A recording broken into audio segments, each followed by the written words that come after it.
नमस्कार दोस्तों।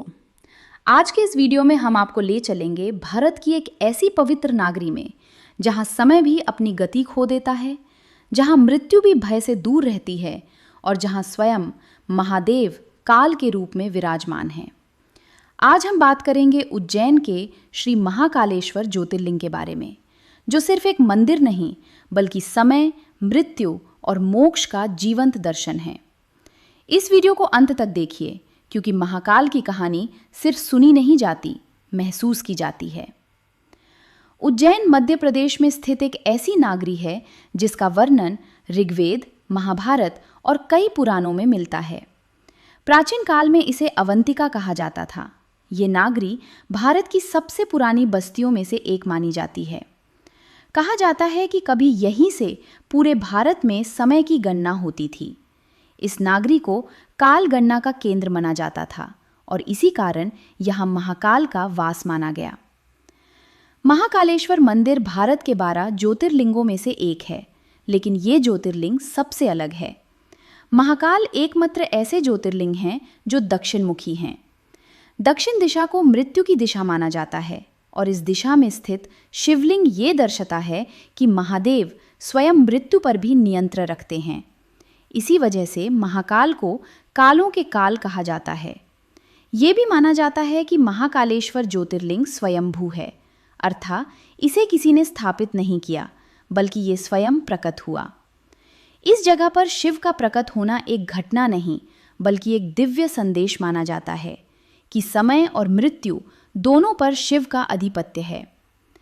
पुराणों के अनुसार उज्जैन नागरी में कभी चंद्रसेन नाम का एक धार्मिक राजा राज करता था। राजा चंद्रसेन भगवान शिव का परम भक्त था और हर दिन शिव की पूजा करता था। उसी नागरी में दूषण नाम का एक राक्षस भी रहता था, जो शिव भक्तों को बहुत परेशान करता था। जब अत्याचार अपनी सीमा पार कर गया, तब शिव भक्तों ने भगवान शिव से रक्षा की प्रार्थना की। कहा जाता है कि उस समय धरती कांप उठी, भूमि फट गई और उसी स्थान से भगवान शिव महाकाल के रूप में प्रकट हुए। महाकाल ने दूषण का संहार किया और भक्तों को अभय दान दिया। उसी स्थान पर शिव ज्योतिर्लिंग के रूप में स्थिर हो गए, जिसे आज हम महाकालेश्वर के नाम से जानते हैं।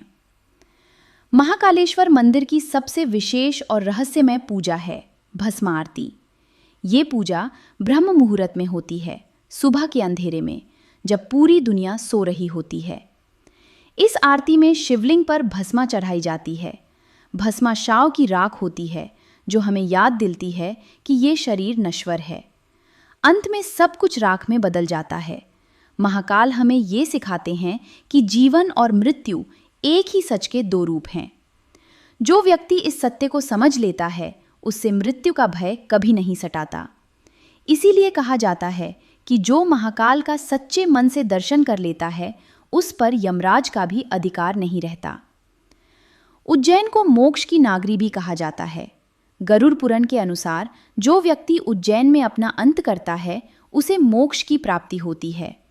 इसीलिए कई संत, साधु और तपस्वी अपना अंतिम समय यहीं बिताना चाहते हैं। महाकाल के साथ साथ उज्जैन में काल भैरव का भी विशेष स्थान है। कहा जाता है कि उज्जैन नागरी की रक्षा स्वयं काल भैरव करते हैं। महाकाल के दर्शन तब तक पूरे नहीं माने जाते जब तक काल भैरव के दर्शन ना किए जाएं। महाकालेश्वर मंदिर सिर्फ भक्ति का ही नहीं, बल्कि तंत्र और साधना का भी केंद्र माना जाता है। यहाँ आज भी अघोरी साधु, तांत्रिक साधना और गुप्त अनुष्ठान देखे जा सकते हैं।